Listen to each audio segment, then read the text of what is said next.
அம்பானி நானாகிறேன் இந்த இன்ப மகாராஜ பெற்ற புது ரோஜ எலிசபெத் ராணியின் பேத்தியே தாயே தாயே மகளன வந்தாய்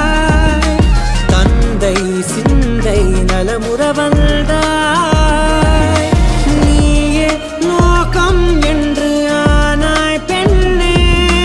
என்னை ஆளும் தெய்வம் நீதான் கண்ணே பெற்றது நானா இல்லை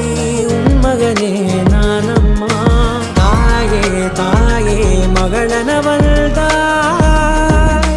தந்தை சிந்தை நலமுற